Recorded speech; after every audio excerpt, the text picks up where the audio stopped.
when we sold, I was like, yeah, I'm going to now like speak and be this important business guy. And I found that really hard because I didn't know what was my niche. Who was I going to...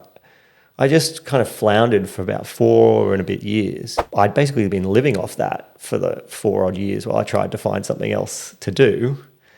And I got to the point I had $5,000 left in the bank. And I was like, I need to do something. I got to figure it out.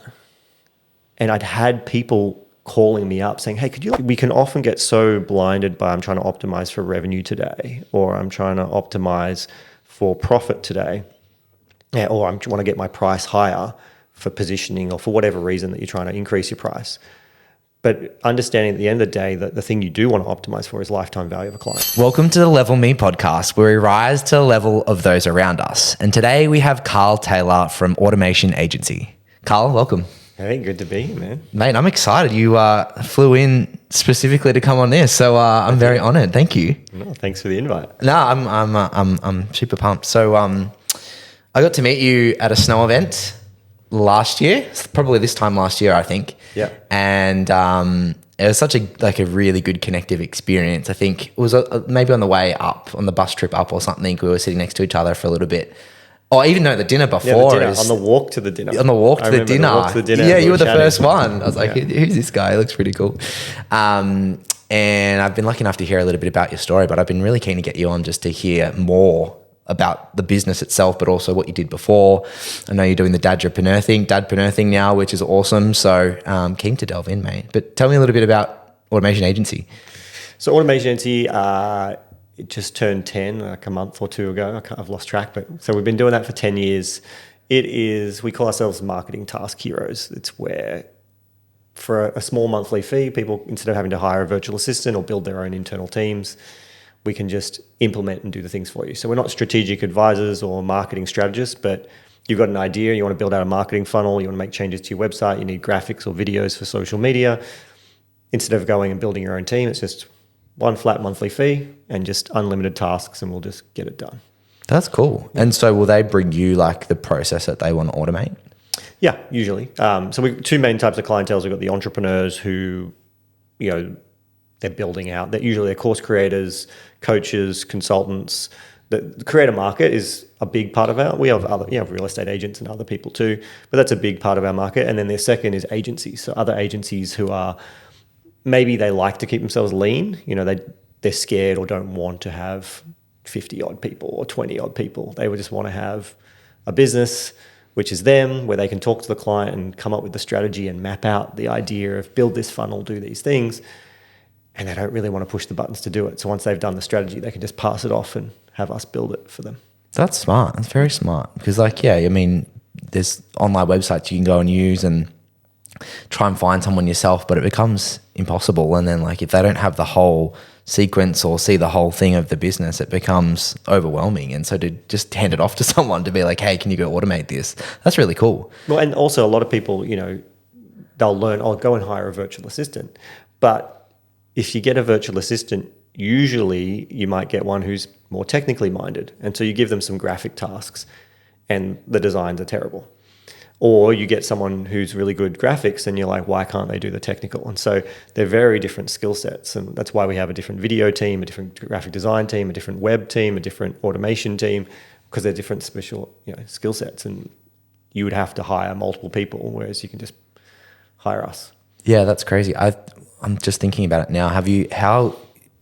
Given that you've been in business for a decade, has things like Zapier and all that new technology changed a lot for you as well and how it works? No, AI in the last 6-12 months in particular has shifted and changed. We have lost some clients who have gone, I'm just going to have a VA using some AI tools rather than use us. And on the flip side, we've also had people who are like, okay, well, can you utilize some of these AI tools? So, we've heavily been using AI things. We've built our own AI that we use and have used for over 6 years for parts of our business. But now it's just how can we use these tools? In fact, for some things in the past, because our team's mostly in the Philippines, in the past, our communication could be hit or miss sometimes. Since ChatGPT came out, our communication has improved dramatically because they're able to leverage that. In the past, where we would have maybe gone to a client and said, hey, give us more give us more details of a strategy, we can now, utilizing ChatGPT to come up with a strategy, we can go to the client and say, hey, like, have you thought about doing this, this, or this?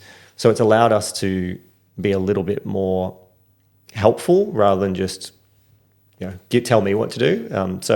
But AI is probably the biggest shift and change. Zapier has been around for a long time.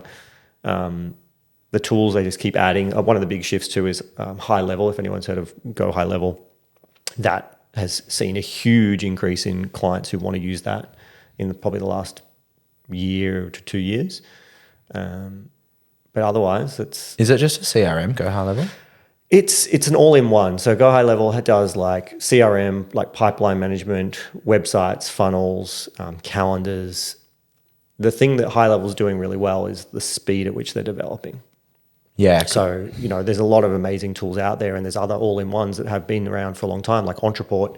Infusionsoft is the old one that is, lost its shine, but for one time it was a big one back when we started. But High Level now is getting just a huge amount of clients. I think also because if you've never heard of it, it's a platform that allows people, if they want to offer their own SaaS product. So it's a product that you can use, a CRM that you can use, but it's also a CRM that you can go, you know what, I'm going to start offering my own CRM platform. I'm going to call it this. I'm going to sell it for this. And you don't have to do your own development. You can just sell it. And so it's been pushed a lot. That's how I heard about it. One of our friends runs their own sort of CRM and then on-sells that as a product, but you can customize it for like your particular niche or the people that you're going for. So it actually makes sense, because in the past I've heard of like people who set up big CRMs like Soho or something like that for a very niche market, and it's very expensive and hard to do. Yeah. But from what I'm hearing about Go High Level is like, well, you can have one individual who set it up custom for a particular niche, and then they can go on sell it from that side. So yeah, sounds good. So what would an example, like you mentioning that, what would an example process that you would get be? Like, would someone come to you and say, hey, we use XYZ CRM, we want to automate the funnel to capture all this data information and then send an email sequence or something after that? Yeah, so it would be, it really depends. Every client can be different. But if we take a typical funnel, let's say they want to just build out like a lead gen funnel.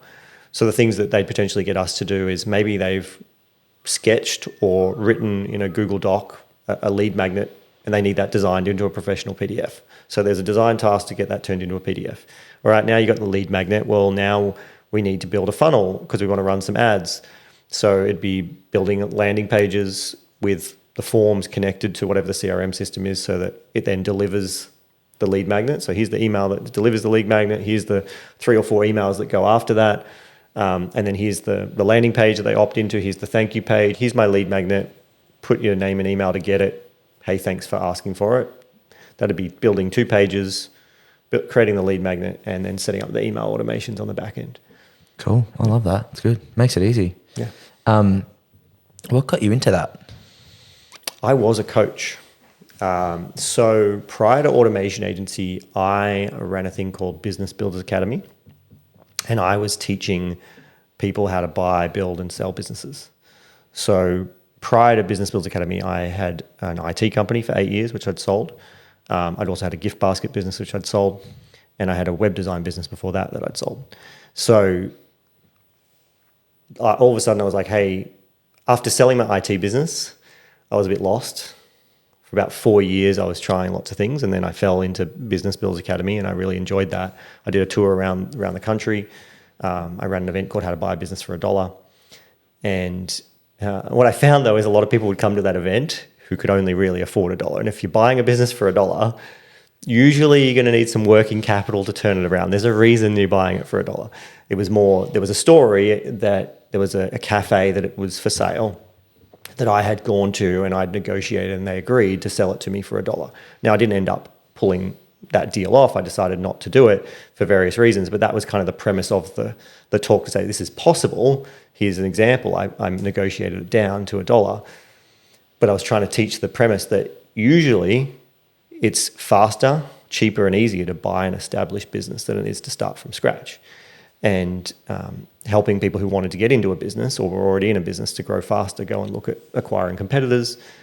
So that's what I was doing. And I was in this coaching group, and most people were just asking me, how was I doing all this automated stuff?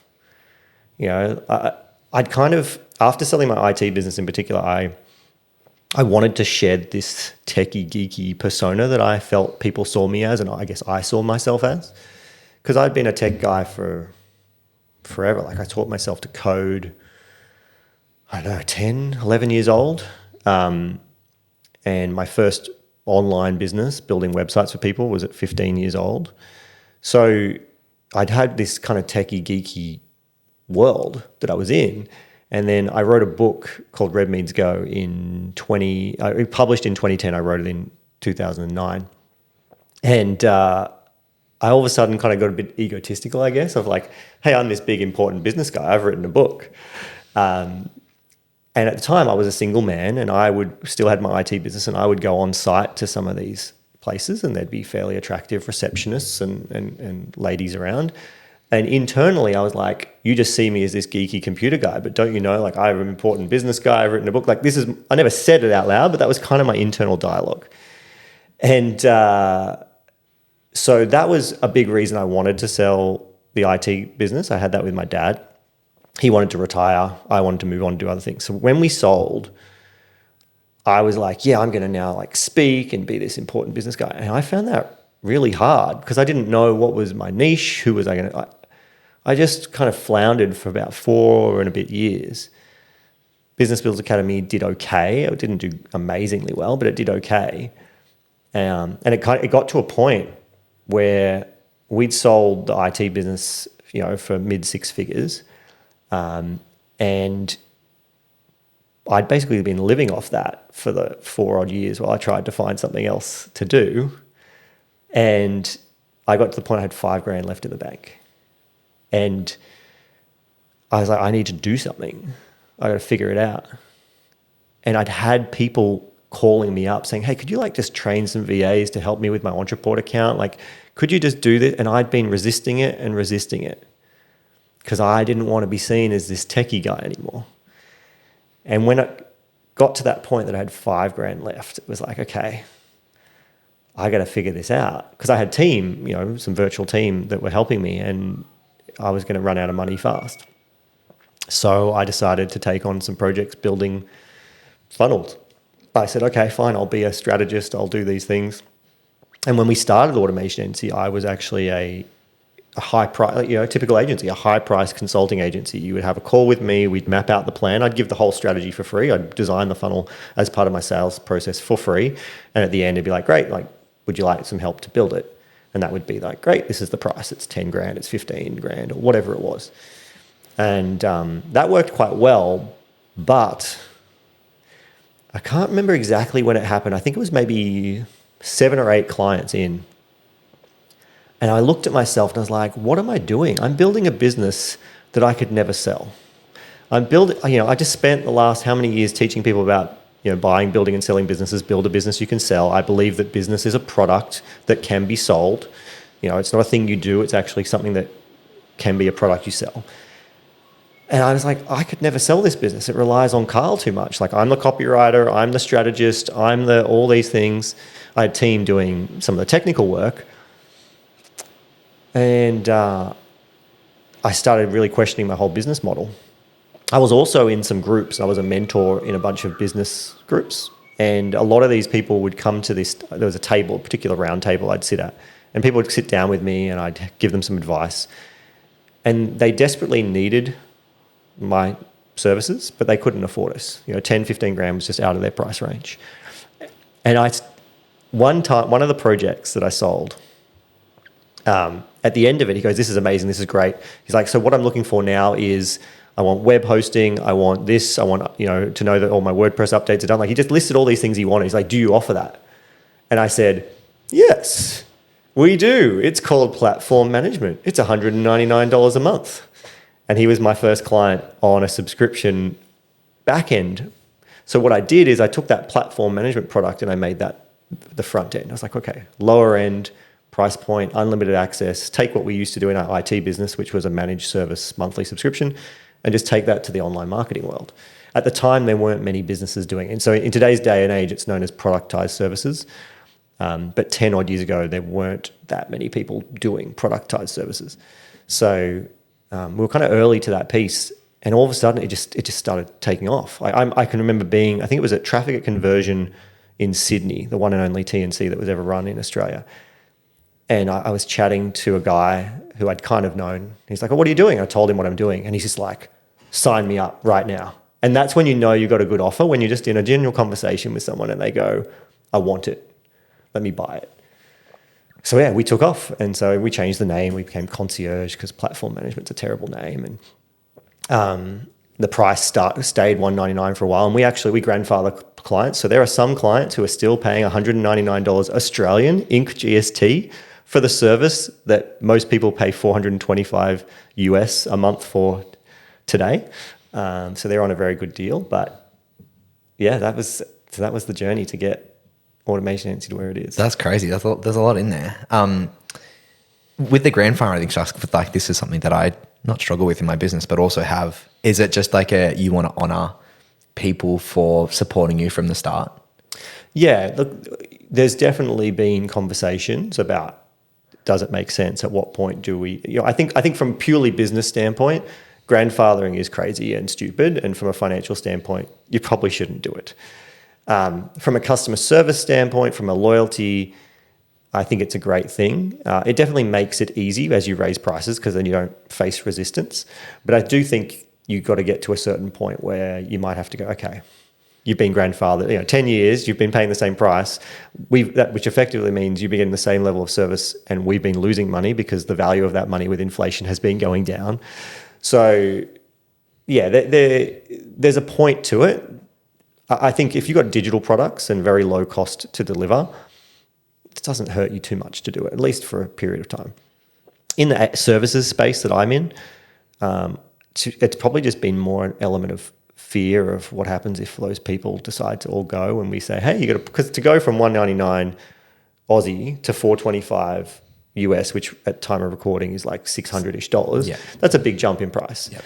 And we would never do that to them, but it's a big shift. So yeah, it's a struggle. It's something that I struggle with because we've had clients that were our first clients that came on board, and you don't want to disrupt that. Like, they still work with us today. They're still some of our biggest clients. And it's like, you don't want to disrupt that. You don't want to upset them. What if they go somewhere? Yeah. And then you're like, okay, well, I don't want to have that awkward conversation. Is there really a point to it? And then, you have also the flow-on effects of like, if someone, like a new client catches wind of what the old clients are paying and they're kind of like, how come it's so cheap? And you have to explain it. It's hard to explain. But yeah, it's interesting. It's good to hear that other people have face that problem as well. But I think it's right to do right by the first clients that came on board. They gave you a go. Yeah. You were probably just building the business or understanding what to do when you were doing it. And unless, as you say, like it's significantly putting you out of pocket, then if you've got low overheads, it's probably fine. Like 10 years, the fact that we've gotten to 10 years and people are still on that rate, that comes down to laziness on our part. Like, I raise my hand that we probably should have gone to those people earlier. But in general, like, it's also been useful to understand the retention, because some of those people on that lower price point, as you would know in SaaS and any subscription business, it's easy for some business models to be like, oh, just charge more. But when you're a subscription-based business, it's actually the right sweet spot. If you charge too much, yes, you might still get the sale, but the number of months that they stay, so the lifetime value goes down.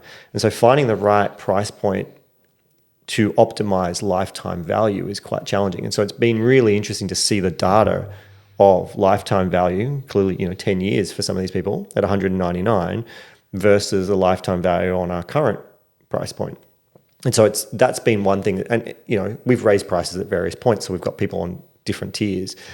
That's been really useful to see, to go, okay, at what point do we get the best lifetime value to figure out the price point? It's a great point. Because we have a bit of a different model where it's kind of a charge per service. And so it's probably right. It's like, well, if the price is what price is too high for people to go, do I really want to give this for every client or maybe just some select clients? And then you have the grandfather pricing where it's like, you're not even second guessing it. It's just like, yeah, we just give it to every client. And it's like, well, there might be more lifetime value in giving it to every client than being selective about it and only giving it to a select few. So, Yeah, so that's a really good. That's good for me. It's a little sidetrack.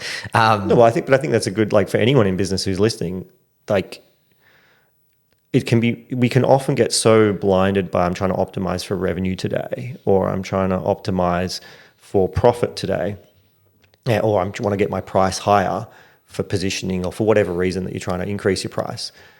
But understanding at the end of the day that the thing you do want to optimize for is lifetime value of a client, like, because that's ultimately the thing that will result in more profit, in more revenue long term. And it's just, we can get so caught up in the short term. So. Yeah, smart. So first business was with Dad? No, my first business was a web design. Well, the first business that made money was a web design business. Yes. So it was called Zany Effects originally. So as a kid, I've always loved movies, and I wanted to be like a LucasArts and Films kind of thing. But so we're talking 2001. In 2001, the internet was very early, like wasn't even live payment platforms. Like if you made an order online and you put your credit card in, that would just submit a form to the merchant, or to the supplier, and then they would process it. It wasn't actually live, connected to the bank transactions that we're all used to today. And so I created an online store. It's like, okay, I can't have Lucasfilms and stuff because I'm 15 years old, but what if I have memorabilia from movies? And so Star Wars Episode 1, the Darth Maul character, with the tattoos. So I had a costume that I'd brought in, and that was my first piece of stock that I wanted to sell. But back then, I didn't know really how to sell online. I built a website, but I didn't know how to reach markets outside of people I went to school with. So I took it to school, being like, who wants to buy it or rent it? And these are all 15-year-olds with no money. Like, no one was interested.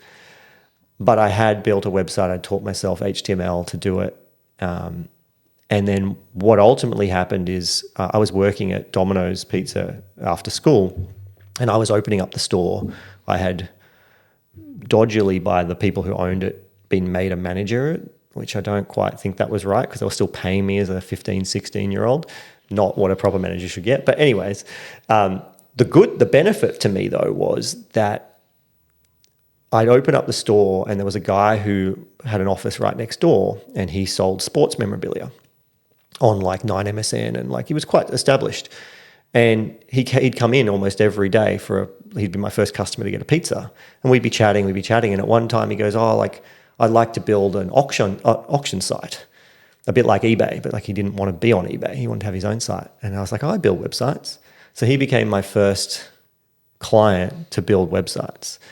And so Zany Effects pivoted from being an online store that didn't sell anything to now we're a web design company, and then I was a web hosting business. And I can't remember, before we hit record, we were talking about like first clients, and I can't remember who my first dollar I made online was, but I used to be part of this forum. Cannot even remember what the forum's called now, because we're talking 20-something years ago. But it was randomly someone on that forum who signed up and bought a hosting package from me and some domain names from me, and like that was my first kind of dollars online. But I wanted to work behind a computer because I was shy, introverted, geeky kid. My dad worked from home, kind of in his own business and kind of for other people. And I thought, that looks great. Like, I don't have to talk to anyone. That was the appeal. So. That's amazing. I'm the same. Like, I've always just wanted to, I've been a video gamer since I can remember. So like all I've ever wanted to do is just be behind a computer. That's why I landed in SaaS. But I don't know. I found like being a business owner, you've had to learn, I've had to learn sales. I've had to learn to communicate. I've had to learn to network. Yeah. And it's a really good skill to have built, but I'm still deep down an introvert. Like, kind of need 2 or 3 hours a day just to have my own time. Well, we were saying like at the event that we met each other at, like it was very intense, organized by these amazing extroverted people, and everyone that's there is basically an introvert. And after a while, we're all like, okay, we need a bit of space. Like, just don't talk to me for a bit. So you've mentioned it a few times, but selling to people who don't have a lot of money is quite a hard thing to do. Mm-hmm. Now, schoolyard's a little bit different because who has money in a schoolyard? But the interesting one is the course that you were doing, how to buy a business for $1. Mm. And rightly so. Like, you'd expect these people to not have a whole lot of money and have to buy or find a way to buy a business for $1. How were you were you selling anything? Like, were you selling a course or like selling a program at that time? And was that like, what have you learned in terms of like low ticket, high ticket and pricing and all that sort of stuff? Yeah. Okay. So I'll answer. There's two parts there to answer. So yes, in Business Builders Academy, we were selling a course. Well, we had two things. We had the Buying a Business Masterclass, and then we had what we call Business Builders Academy. And so the Buying a Business Masterclass was kind of like the first thing people could buy, which was all just about how do you buy a business, how do you define your rules, how do you negotiate, how do you do due diligence, all of that. And then after that, it was like then come into the Business Builders Academy, which is then how do you build the business fast, how do you get it ready for sale, what needs to be put in place for it to have a saleable business. And so I would sell from stage. Like I fell in love with speaking and selling from stage, doing those events. And people would buy into that. But yeah, the problem I had is a lot of people would be like, I've only got $1 and I'm going to buy your program. And then now I've got no money to buy a business. It's like, well, that's hard. I mean, we had some great success stories though. I mean, even now, one of my students, she still reaches out to me every now and then. She's bought numerous businesses and sold them. She ended up in the MarTech space, like marketing automation space as well, which is pretty cool. We had an 8-year-old girl who she went through the program with her dad, and she bought a cafe with her dad's help, of course. But she managed to get a pretty good deal. I can't remember the details now, but it was like there was some really cool stories that came from it. I really enjoyed it, but I wasn't getting enough of the right people through at the right price point to be viable for me. But I loved it. I loved the presenting. I loved the teaching. It was fun. The second part in terms of high ticket, low ticket, it's really interesting because Business Builder Academy was high ticket. Automation Agency when I started was high ticket consulting.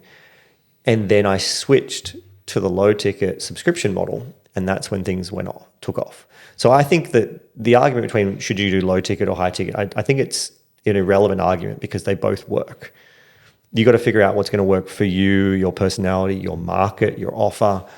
You've also got to look at what's going on in the economic cycle. Like right now, we're in a economic cycle where people are feeling a bit more strained globally. There's people are holding on to their money more. So it doesn't mean people aren't buying high ticket, but many people are having more success in the low ticket space right now because it's more affordable, it's more accessible. Someone's like, oh, I'll just pay $300 for that, or I'll buy that 10 grand course. Unless you're selling to the affluent market, there's the bell curve of where majority of people are is that $300 price point. So I think we're going to go through a big cycle at the moment where there'll be a lot of low ticket memberships and things. Like I've already started to see it. I think that's going to blow up for the next few years, and then we'll swing again back to high ticket, and then we'll swing to low ticket, and that's what happens. Works for the economy. It's funny, like being in the property space. I know it like the back of my hand. Like you can see the economy move up and down. You see asset prices move up and down. You can see access to debt move up and down, and then I'm not really into stocks, but you can see, the share market, how they move and swing, and the crypto market, they move and swing, but same for business, right? Yep. Like the high ticket, low ticket, the way things sell, how ads work, what your cost to acquire is, what your lifetime value is, like all of that would shift and change as the economy shifts and changes as well. And it's like this, it kind of all works together because as markets contract or get bigger or slower, you can kind of see them move and how the flow-on effect from business impacts all of that. But it's so true. There's so many implications that roll through. Oh, and it's like everything. It's so funny watching newer marketers enter the space, and they'll be like, "I've discovered this amazing new thing," and it'll be like selling with webinars, or I've discovered this amazing new thing, and it's just a quiz funnel, or something. Pretty well anything marketers are saying is new today has been around for decades, long before even online marketing. But it's either new to them and you see those swings where webinars are the way to sell. Then it's like, no. Appointment selling was big for a long time. Now we're seeing a huge shift to people trying to sell from Google Docs, right? No phone call selling. So that's what most people were doing before phone calls, right? It was all how do you build the completely automated website where people just buy without having to sell with phone calls. Then everyone went to phone calls, and now we're seeing the shift back.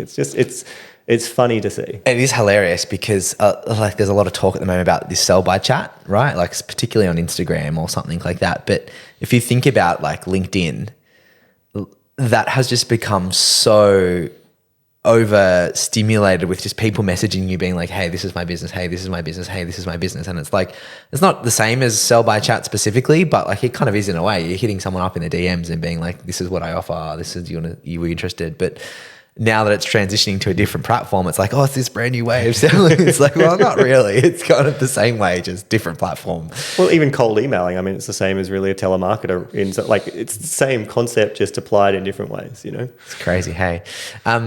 So that's cool. Like you've had lots of businesses along the way, lots of learnings, I can imagine. Obviously, the core business is doing really well now, but with some of those coaching skills, it looks like you're kind of revisiting that area with Dadpreneur. What's the concept behind that? Yeah, so Dadpreneur, so I have the privilege of being able to do Dadpreneur because of what I've been able to build with automation. So we didn't mention it before, but I've got automation. I got a team of about 50 people. I don't know, can't remember the exact number, but it's around 50, probably a bit higher now. And the time that I have to personally put into that business is less than 50 hours a year. Right, it's about 4 hours a month. I run an operations meeting every 2 weeks with my operations manager, and then I run a one-on-one coaching call with her. That's all that's required for the business to run. If I want to, like a couple of weeks ago, I was playing around with some AI agent building, so I spent a few extra days doing it. So sometimes I'll put in more hours, but that's really all that's required. And so I had a lot of free time on my hands. I had a lot of space, and I was looking for something how do I fulfill? And so how do I feel more fulfillment, I guess is what I'm saying. And I had a daughter, a little while ago, and there was a big revelation. I think anyone else listening who has kids, I know we were talking about this last night at dinner.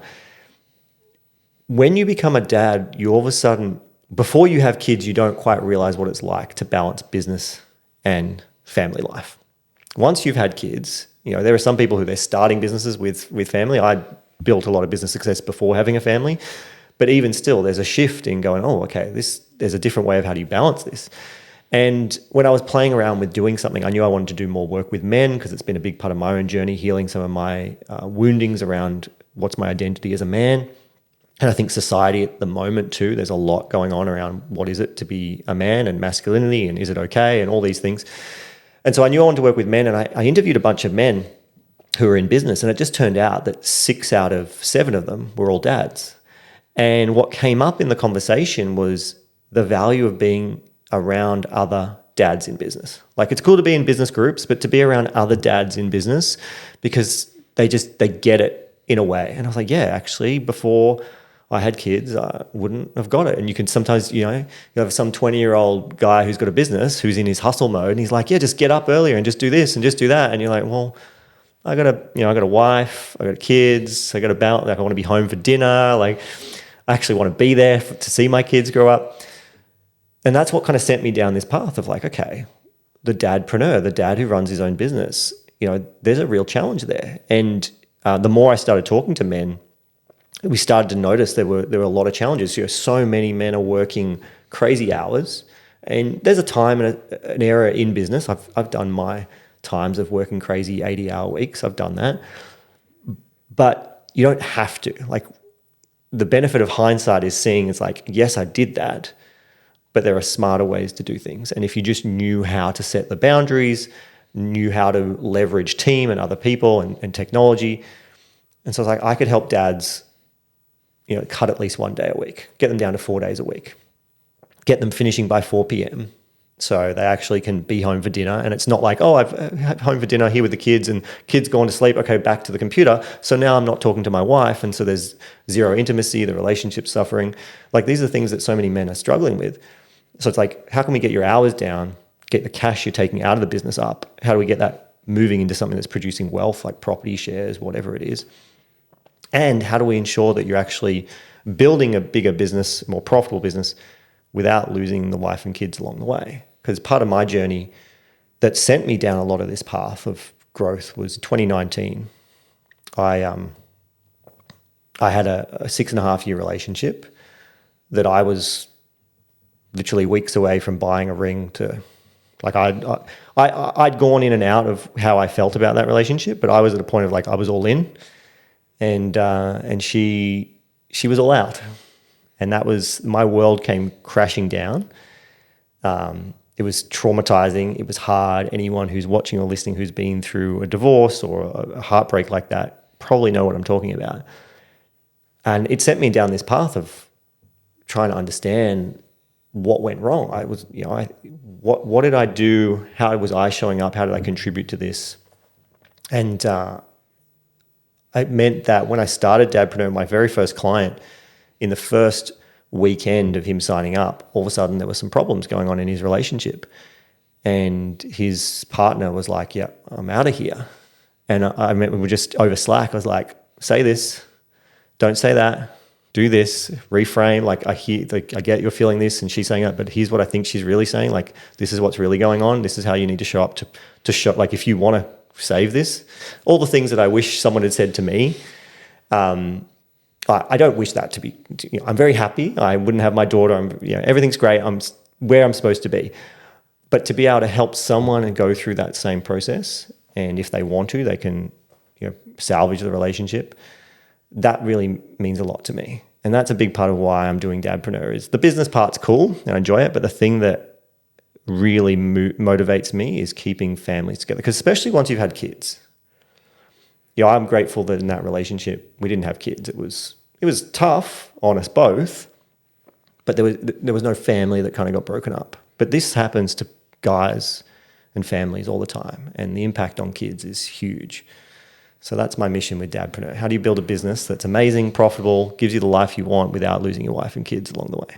I love it. I think Hamosi had a video the other day. I was talking about like the wealthiest men, and it's like, single men can work really hard and they might get really wealthy, which is great. But as soon as they have a wife, then all of a sudden there's 2 mouths to feed, and they've got to provide for the family. And then as soon as they have kids, it's like their back even goes against the wall harder, and they've got to really find a way to build the business. And then, as you say, like there's all these other things that start to come into the play, impact the relationship, time with the kids, all that other stuff. And it's like, I can see how your market is so important, because you're trying to get these dads who are going through different things in different stages of their life. They've in that point in their life where they started to build the business because they wanted to provide for the family, but in providing for the family, they've started to sacrifice these other things, right? And it's like, well, how do we group that all together and not sacrifice, but still be successful and build the business that way? Yeah, and it's tough, right? Like, because the story that we tell ourselves is, if I want to be present for my family, I have to not grow the business as big. Or if, family's just going to have to wait because I'm building this thing. It's the story. And then there's a few people out there, I think they're the minority, but there's definitely people I've spoken to where they're like, I'm doing great. I'm balancing the business. I'm balancing the home life. Like, for many men, we often don't see there's a problem in our relationship until she says, I'm leaving, right? And so we don't realize that there were signs earlier on until all of a sudden that's happened. And my hope is to prevent those signs from even happening. But these guys are like, yeah, I'm balancing that fine. But then when you dig a bit deeper, it's like, okay, well, how's your health? What's your friendships like? Oh, all you do is work and spend time with your family, which there's nothing wrong with that. But like, do you ever see friends? Do you work out? Like, how's your dad bod going right now? There's a reason it's called a dad bod. And let me tell you, it's not sexy. No matter what she says to you, if you don't have a dad bod, I guarantee it will improve sex life, everything. So, like, it's just so interesting. And we tell these stories to ourselves that something has to give. And I just don't believe that to be true. With intention, I'm not saying it's easy. It's quite simple, but it's not easy to necessarily execute, but it's doable. And, I've got guys in the program who are doing it. I'm doing it. And I don't profess to be some like relationship guru, right? Like, I've got my own relationship challenges, as we all do. But I am a guide who's been through some stuff, and I've worked my way through it, and I've been able to help some other people too. Business stuff, I'm like, I've got 20 odd years of experience. Relationship stuff, like, I'm going through it just as much. But that's the beautiful thing, because as a group, as a community, we're all going through it together. Like, just the other day, I did a date night with my wife. It was amazing. She loved it. So instantly I was like, guys, here's the Amazon link. Here's the YouTube video. Like, here's how to pull off this date. It's incredible. Steal it, use it, go for it. Got big thumbs up from it. And it's just cool to be able to give that to guys, 100%. And it's good to be reminded that you still need to do that as a husband as well. Like you still need to, it's not like you get married and have kids and then it's all done and dusted. Like you still have to have fun and keep it interesting and have date nights and do all that sort of stuff. So I think you really hit a niche, and I think it's smart. Like even last night for dinner, we were meant to go out with 7 guys and we're all dads, right? And so like one of them's got 2 sick kids and the other one had a meeting with the wife or something like that, and it's like, it's fine. Like we understand, like probably half of us were ready to pull out because something was coming up, you know what I mean? And I think that's such a key thing, that as a single person, like you're always there, there's no excuses, you're kind of, ready to go. When you're married, maybe there's something that comes up or there's something in the relationship, but when you got kids, it's a different game. And like you have to learn what to sacrifice, like what comes first, and be surrounded with people. Like even some of the conversations that we were having last night, just around like, like when do we schedule things, when, what comes first in the day, like how do we prioritize kids, but then, not prioritize so much that we lose focus on the business. Like there's just so much in it that if you're not a dad or a husband and don't run a business, it's so hard to understand or comprehend. And so it's just nice to have a group of people that you can have that conversation with. Yeah, and I think it's different too. Like what I like about the group last night, and even who I've currently got in the Dadpreneur program, is when you've got kids under 5 in particular, like it's a different, different stages of the ages of the kids changes that dynamic and what's going on. And so the fact that we all have young kids it's cool when we can hang out and have those conversations. Yeah. I love it. And you mentioned one thing before around, obviously, like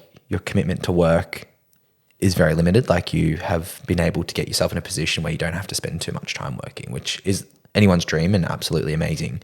But on that snow trip we went to, one of your things that you spoke about, because we all had to like give a little thing, was I can't remember how you worded it, but it was something like think about your automation time or your automation number or whatever it might be. And I think it really impacted me just to go, well, if you do the maths, that kind of makes sense. Do you mind just kind of like recapping what that is? Sure. So the concept, the first thing is you need to figure out what's your owner's hourly rate. So we're all earning an hourly rate, whether you want to think like you do or don't you do. So the first thing you do is go, okay, how much money am I taking from the business? What's my take home? And so the way I think about this is including your superannuation. So this is your gross pay that you take out. This is before you take tax out. It's in superannuation. It's anything the business is paying for personally. So internet, rent contributions to your home, any of those things that you're putting through the business, maybe even a mastermind that's really questionable whether it's a business thing, but it's kind of like, that's again, potentially something that is take home money. So figure out how much you're getting take home for the year.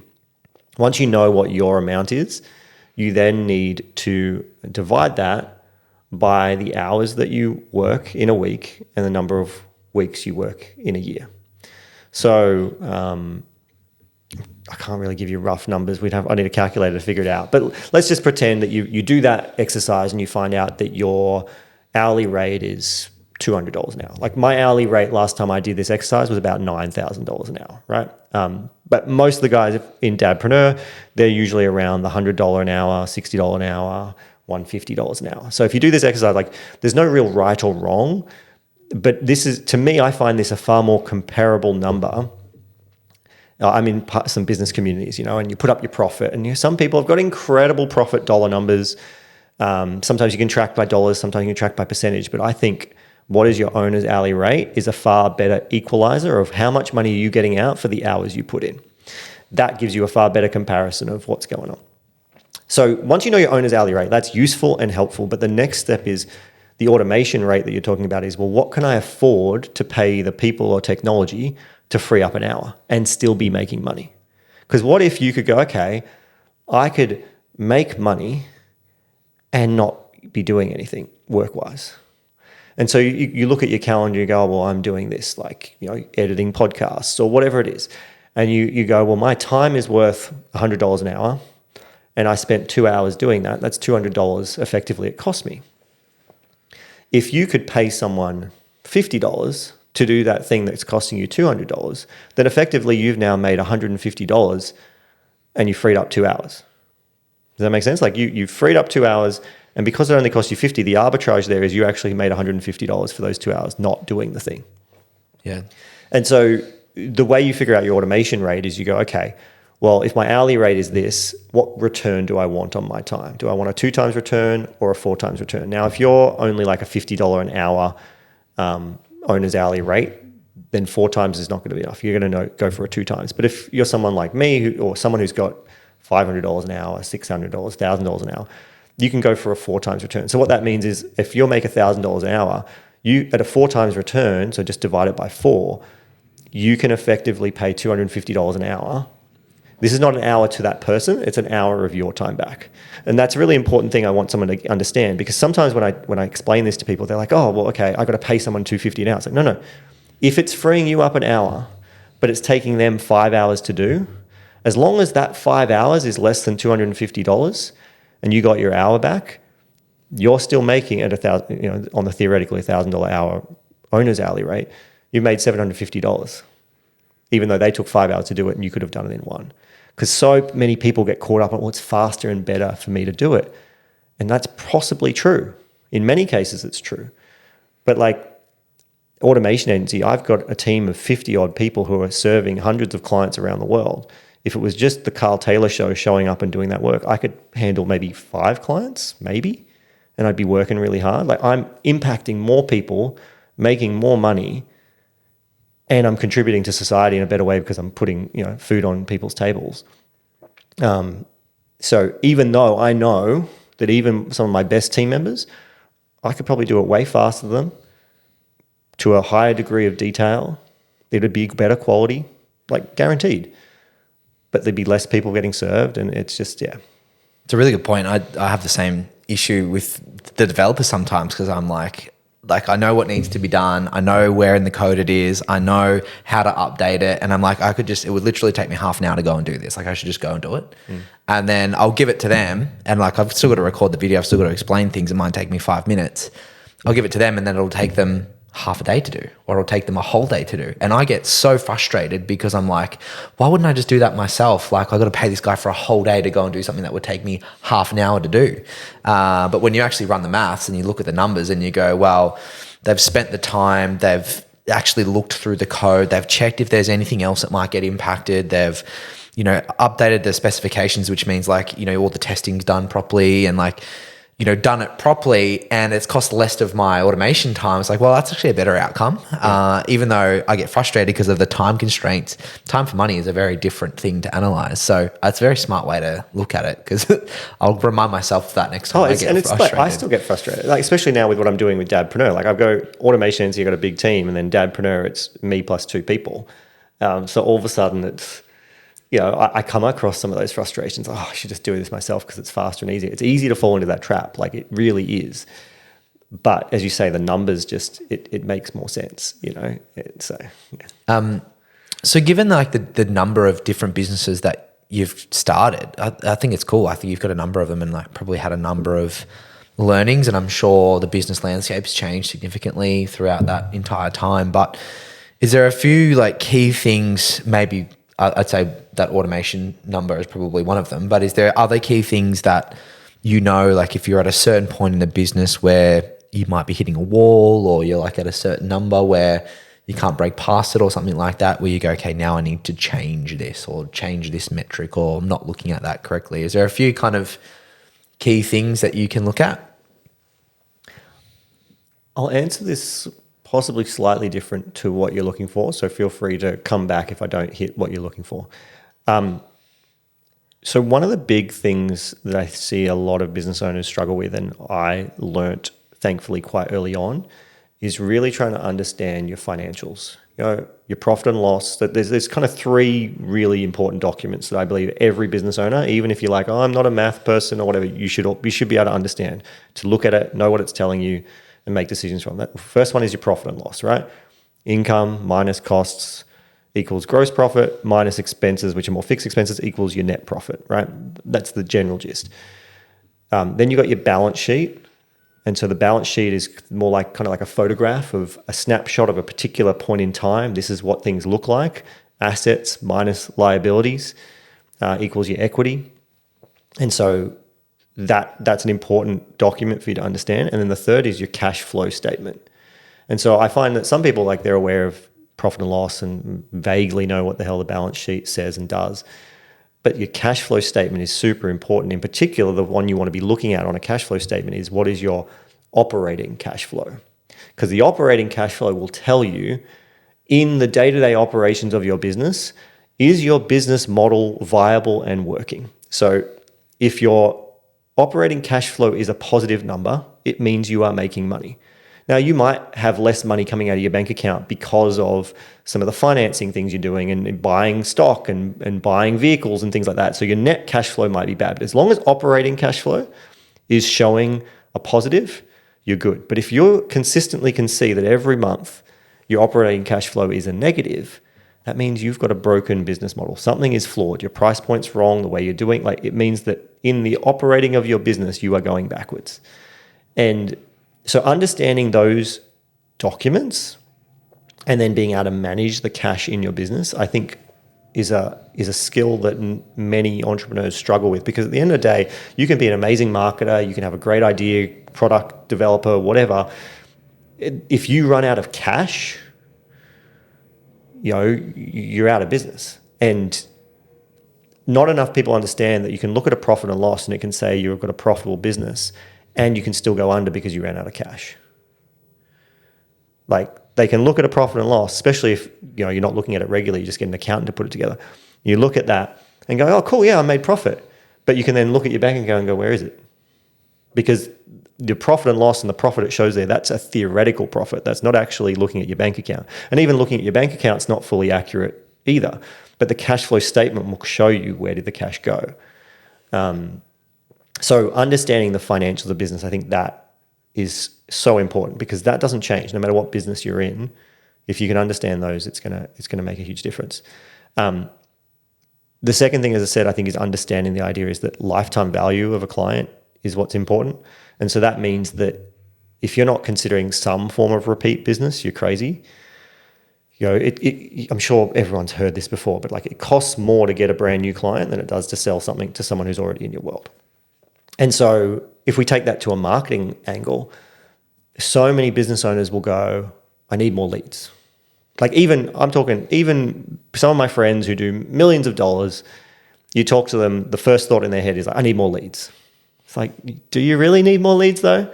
What you probably need is just to make more offers to your existing audience. Either your clients, giving them something else to buy, or your email database or whatever it is. So rather than go and spending all this money on new Facebook ads and new lead gen strategies, what are you doing to actually monetize and maximize the audience that you already have? If you're a brand new business owner, that's slightly different. But even then, as a brand new business owner, you've got personal networks, you've got people you could probably reach to. So maximizing and going, okay, am I getting the most out of my existing audience before I go hunting for new business? That's another big lesson. Yeah, that's a huge one. I think it's particularly the businesses that I work with, it's kind of like always trying to hunt down the next client, like the next lead, get them through the process, get them through the funnel. The cost to acquire is quite high as well. So like, you can see them getting really hit on the front end. But the most successful businesses in our industry really work with clients over decades, over multiple years, and help them build out bigger portfolios. And it's much easier to work with a client who you've worked with in the past and has gone through your process and is like really happy with the product and the service that you've offered. And it's just easier to go back down that way and have reoccurring clients rather than always trying to find the next one. Yeah.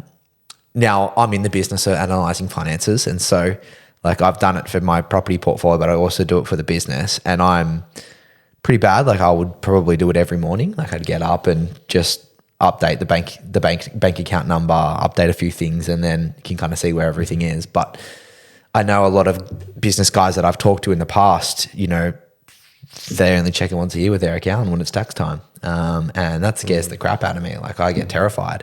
A couple of other guys that I've talked to have hired CFOs, and maybe do they do like monthly catch-ups or quarterly catch-ups to review it? Is there like, have you learned over time that there's a time frame or a sequence where you should be looking at it and monitoring it? Yeah. One of the things we've got a training in King's Council at Dadpreneur, and it's called we call it the CEO packet. I think that's what we call it. Anyway, it's like, basically the idea is that you want to be handed, because you don't want to be the one preparing it. You just want to be handed this packet. And so every month you want to be looking at your P&L and your cash flow statement. And then at least quarterly is the balance sheet.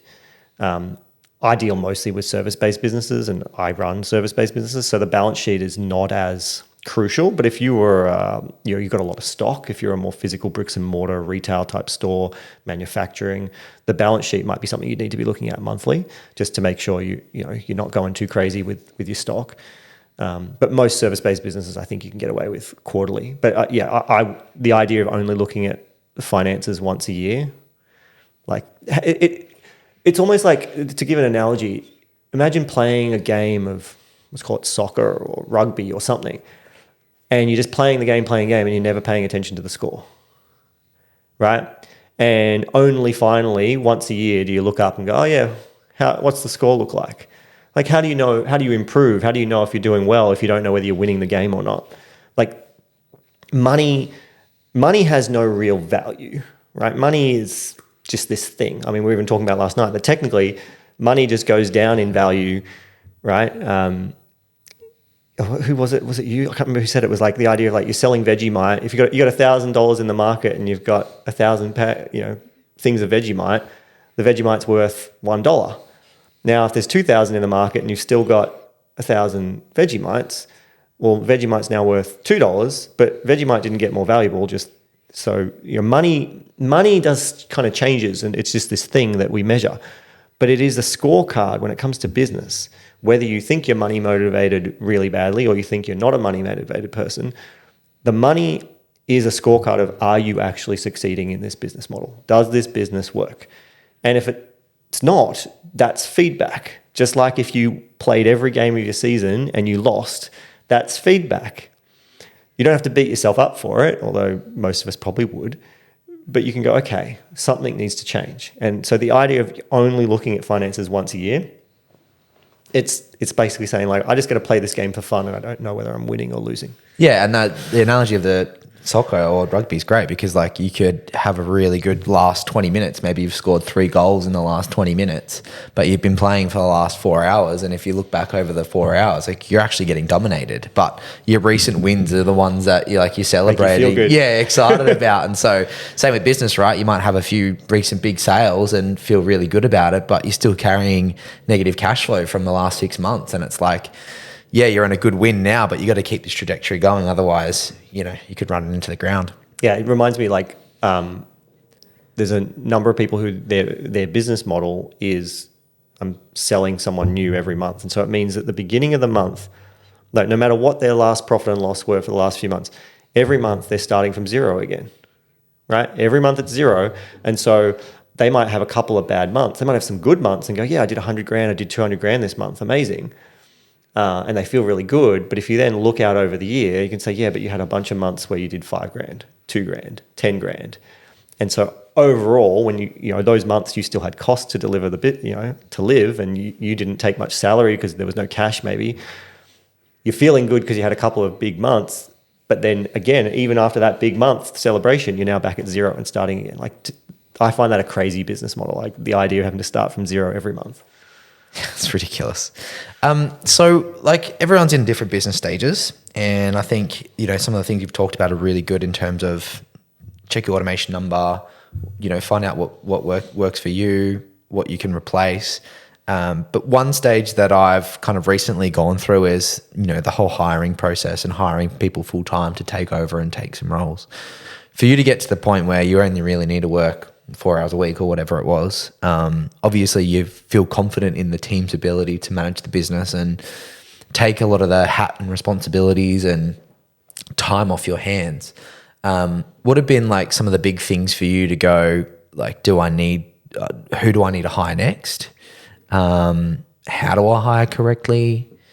What are the right questions that I need to ask? Like, is there a certain sequence that you kind of go through now to understand that? So figuring out who do I need to hire next? I look at more going, okay, where is my time going? Or if it's not my time, where are other people on the team? So if you've got a bit of a team, looking where are the bottlenecks? And so if the bottleneck is I'm still doing a lot of stuff in my diary, I'm still having to manage calendar, I'm losing track of my email, all of a sudden it's like, okay, the next person I probably need to hire to fix this up is an executive assistant who's going to just take care of my calendar and my email. So the first thing is going, before I figure out who to hire next, is going, where is the bottlenecks in the business? Where is my time being sucked into that's not good use of my hourly rate? And are there other areas of the business where there's bottlenecks? And then I'm going, okay, well, based on that, what is the most urgent? And then that will identify who the next person should be. So that's how I think about the who. And then it comes down to, you mentioned there the idea of like, I put a lot of trust and I'm happy for people to do their work. There's kind of two ways you can manage people and two types of people I think about. You've got the more task-oriented team members where you've built out SOPs and checklists and their job is just to do the thing you've told them to do. There are some people out there who will say like you should not hire those types of people. I disagree. I think you just need to understand which roles should be the task-oriented people and which people should be more outcome-oriented people. So you got your task-based people where it's literally they don't have to think too much. They just need to do the work and be able to complete the checklist and get it done. That's how you decide whether they're getting the work done. And then especially when you move into more leadership roles, you're looking more for outcome-based people where the role might be, hey, I want you to add $1 million revenue through partnerships in the next 12 months. And that's the brief. You're not telling them specifically, do it this way, do that. You're not micromanaging them because the good people, the smart people, they don't want to be micromanaged. And so there's like, it's interesting. I can see in the marketplace, like there's some people who are like, build your whole business to be like McDonald's where it's fully SOP that a 16-year-old monkey could do it. But the problem is, and I think it was the Netflix co-founder who said this, like they did that. They systemized Netflix to the nth degree that a monkey could do it. And then they realized the whole business was run by monkeys and it was not a good business.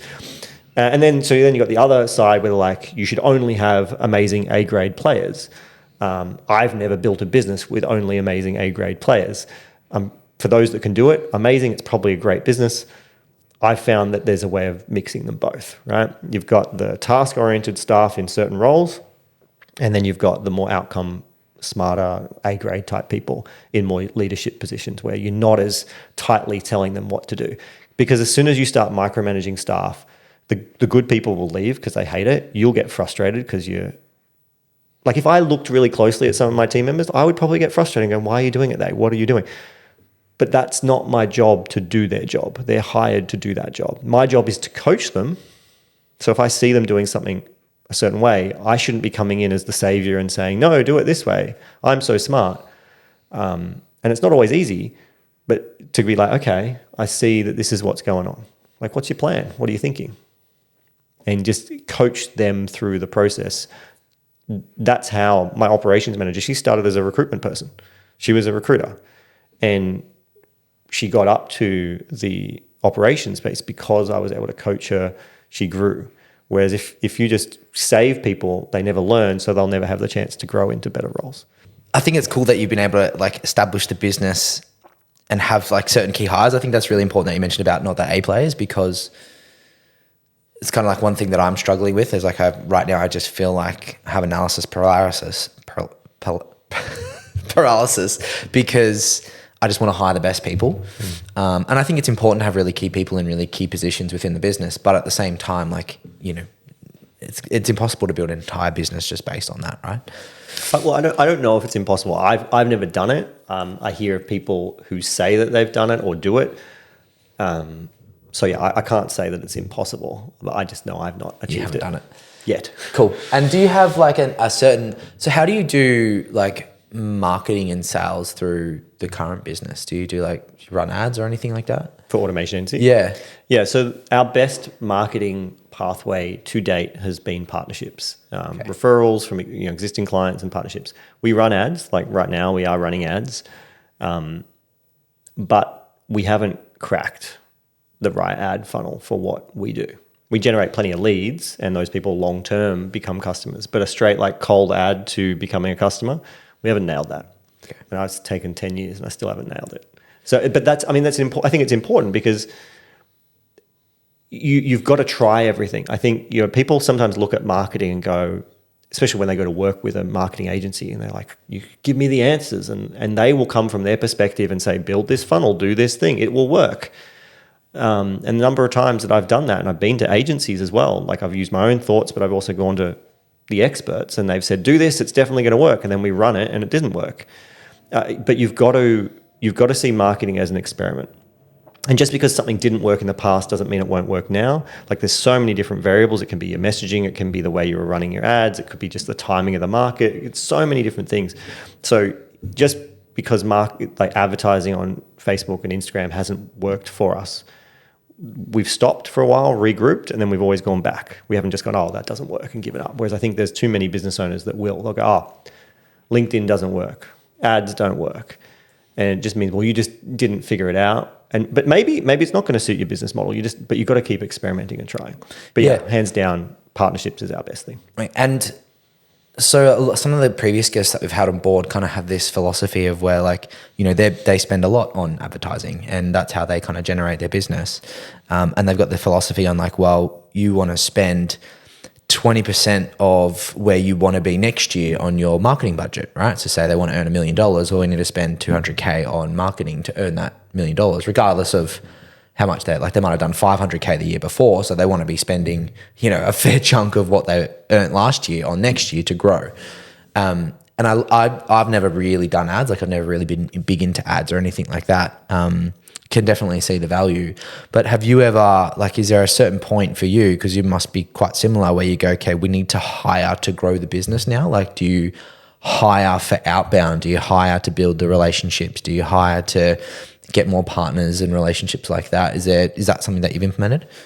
Yeah. So right now, our leanest team is the marketing team. We're technically a marketing agency, and our leanest team is our marketing team. So no, we don't have people in those roles. Partnerships is something that actively we're talking about getting someone in board to more fully take on that role. We have in the past had someone in that role and then it didn't quite work out. But yeah, that's something for us to work on. The interesting thing I'll talk to of what you were saying of, you know, we just spend more money next year to where you want to go.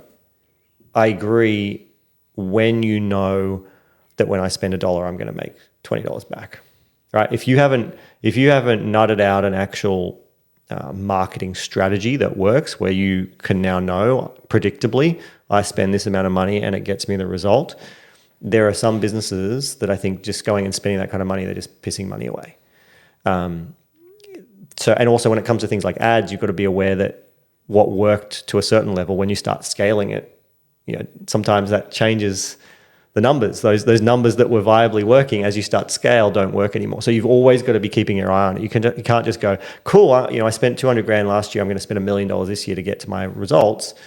You can't just go, yeah, that's going to work. You've got to be watching your numbers. You've got to be looking at, is it working? Is it not? What's not working? Because it's, you've got to be marketing. Like the idea of just, I'm not going to spend money, I'm only going to rely on relationships. I think that's a crazy business model too. It'll keep you small. But I wouldn't just go, I want to be doing 2 million next year, so I'm going to spend 500,000 in ads, when you haven't actually proven that you can even get to 100K with ads first, right? Yeah, gotta have the ROI. Yeah. So you're running a team of 50. I mean, that's quite large, and I'm sure there's been a lot of hires along the way. So you mentioned your first hire was operations or industries and recruiting beforehand or something like that. Do they now come to you and say, we're at capacity in this area of the business, we need to hire?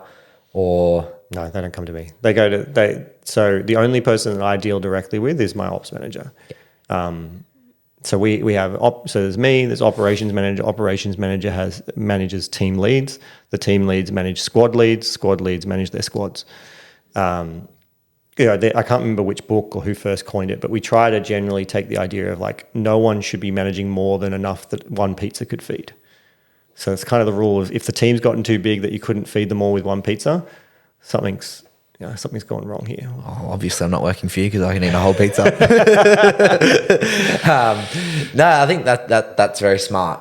You don't want to have too much on anyone's hands that they can't handle. Well, that's what usually for a lot of business owners, when they start to get to like 10, 15 team members, if they're all still reporting to you as the owner, that's when people start feeling really burnt out and exhausted, because it's a lot. It's emotionally, physically, mentally exhausting to be trying to track Are you doing what you're supposed to be doing? Where are you up to? Even if you've got like structures with come to this team meeting and report, it's harder to keep track of that many people and do it well, and to be supporting them and coaching them where they need support. So if you're getting to that point, like really 6 to 8 people max, and when you've got big team and you're at a stage like I am, I encourage you, how can you get it down to you're only dealing with 1 or 2 people? So if they do need to hire someone new, you've got the confidence that they can go out and do it. Yeah, they do it. Wow. Yeah. So like, I'll give a bit of context. I mentioned earlier my relationship breakdown in 2019. So it was a gift for me on a business level, because my business didn't need a lot of me even back then, but I'd never given myself permission to just disappear. And so when my relationship came to an end, I was hurting really bad. And I just was like, I can't deal. I remember sending a message to my team on Slack. I said, I'm going away.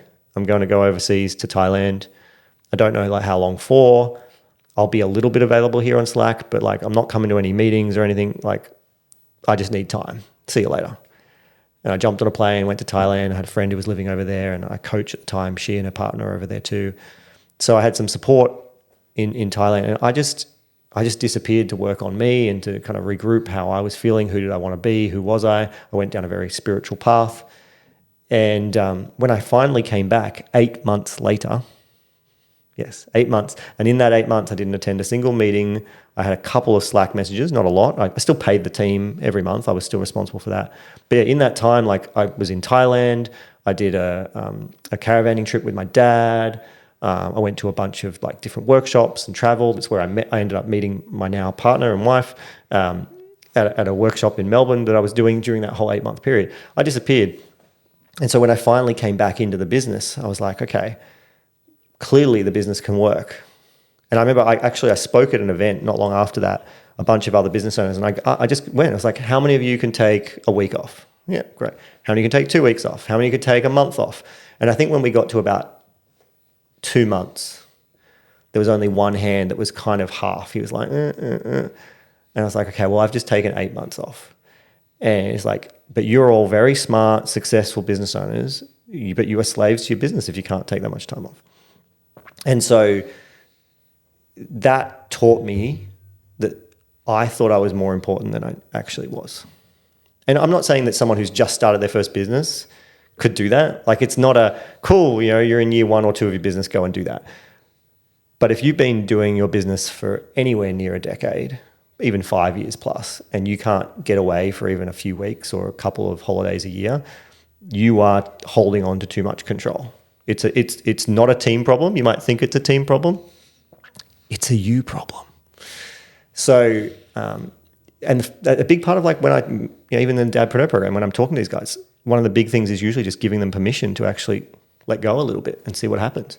And it's not to say nothing will break. Sometimes things will break. Like even in that 8 months, it wasn't perfect. But the reason I brought up that 8 month thing is during that 8 month period, new clients were signed, people were fired, people were hired, business grew. Like we grew quite a bit for the first few months, and then it started to taper off. But like that all happened without me. And if you have the right engines set up in your business, it's possible for everyone. You just have to set up those engines. And I think a lot of people that like wouldn't, like I could put my hand up for a certain amount of time that I could take time off, but then it's kind of like the unknown. Like the business might survive. It might be fine without me. And it's not until you actually test and trial it and go, well, what works? And sometimes breaking things is actually a good thing because you realize what's not working. Like you might be just there band-aiding something every week just because you know how to do it. But until you actually take the time off and go, well, I don't need to band-aid this anymore. It's broken. Let's actually go and fix the problem. And then it's not my problem anymore. I don't need to band-aid it. I think that it's crazy. I think it's cool that you've been able to get to that level where you're confident in the team and they can run the show. Happy days. Yeah. And it like you just reminded me, like even so last night for the viewers and listeners, I organised a dinner. I was like, hey, since I'm going to be here on the Gold Coast, let's get some people together for dinner. I'd never done it before, and it was scrappily done because I was at the snow last week, so my assistant really kind of threw it together. And then there were issues. Like one guy came a day early. But the benefit of that is the venue we'd picked, he was like, this is a bit too party scene. Is that really the right venue? So all of a sudden the venue needed to change. Now these were breaks or mistakes. You could look at it. I wasn't really involved. I let my assistant kind of take care of it. But what that then taught me, it wasn't a bad thing. It was feedback to go, okay, well, so now we need to build some SOPs. We need a venue selection. If we're going to keep doing these events, we need a venue selection criteria so she knows what to pick in future. Also, we need to make sure a reminder goes out the day before that and very clearly says it's tomorrow. Also, the fact that, two guys couldn't make it last minute last night and we didn't know until I went searching. So already I built into my ideas that an SOP needs to be 30 minutes before the event. An SMS should go out with just confirm back why or no and whether you're coming. And all of that is what creates a great system and a business, but it's not there from day one. I think people like me who are very systems thinkers, and I know you're a coder, like system-based thinkers, one of our biggest flaws is we can try and get perfection from day one. And we think about all the what ifs and solutions and we try to build it all in the beginning, when you're better off just going. And then as things come, you go, okay, let's add that. Like people come to automation engineering and they'll say, oh my God, it's such a well-oiled machine, or it's amazing. It's like, but it wasn't like that from day one. That's 10 years of little improvements over and over time that we've gone, oh, let's fix that, let's do that, let's change this, let's improve that. And that's what you've got to do. You've got to step back and just go, okay, don't go, I hope it doesn't break. Go, I hope it breaks so I can learn what I need to fix so I can take more time next time. And you start, you don't have to go, cool, I'm going to take 8 months off. You go, all right, I'm going to disappear for a week or a day or whatever, it depends on where you're at in your business. But I'm going to go away for a little bit of time and I'm not going to check in and we'll find out what broke and go from there. That's great advice. I've been fortunate enough that a lot of people have reached out to want to build SaaS products since I've started the business, and some of them I've accepted, some of them I haven't. And of the ones that I've accepted, you can kind of see the mindset go, well, this product needs to be absolutely perfect before we launch it. And my biggest confrontation every single time is like, no, it doesn't. We just need to get it out there. We need to get product market fit, and we need to see if this thing can actually sell. It doesn't have to be perfect. And you can see that whole journey, and I was a sucker for it as well. You want everything to be absolutely perfect before you take that next step, make the next hire, build the business, start the business. Just start, get it out there, see what breaks, just fix what breaks, and then move on to the next thing. Yeah. And even from the idea of recruiting, it's good to have, I think if you're going to automate or delegate your delivery. So for service-based providers, I'm usually saying start with your back of office stuff, your non-customer facing work, get that off your hands. That should be one of the first things you get off your hands. But once you've kind of taken care of your non-customer facing stuff, so I'm talking about your bookkeeping, your admin, all those kinds of things, then I recommend going to delivery, because as a service-based business, that's where you're most going to get stuck. Yes, you might say, I don't want to sell, but usually you will always be the best advocate of selling your vision of what you do. So you want to be in the marketing and sales role, and you want to be able to get that challenge, because otherwise you get stuck in this seesaw of do the work, chase the work, do the work, chase the work, do the work, chase the work. So you need to be able to get out of the do the work component, so all you can then focus on is the chase the work. And then you can slowly level out of that too. And so when it's delivery type people, you want to have some level of onboarding to be able to get people up to speed fast. So you want, I recommend you have some sort of a training process that they go through the first time you hire someone. There should be that. But outside of that, if you don't have that in place, sometimes people go, oh, well, I can't hire until I've done that. It's if this will be your first delivery person, you probably don't even know what needs to go into that training yet.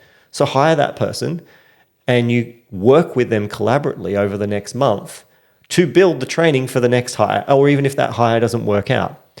But the system-based person will go, no, I've got to build all that, do the training, and then I'll hire. It's no. Do it together. Make it. It's the same thing. If you're building a new product, it's don't go and build the course, sell the course, and then go and create the course. Once someone's actually paid you dollars to validate that they want it.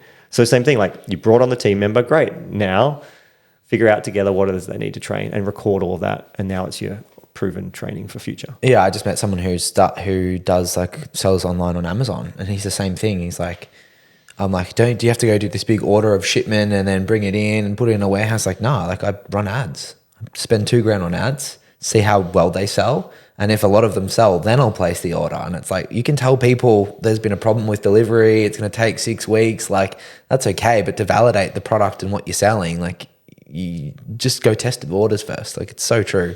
Yeah. Well, mate, we are well past the hour. I know you're a busy man, so I don't want to take up too much of your time. But thanks for coming on. I've learned a ton from this. There's a lot of really key takeaways. I'm excited to see what the Instagram shorts are going to come up with. But thanks for coming on. Oh, thanks for having me.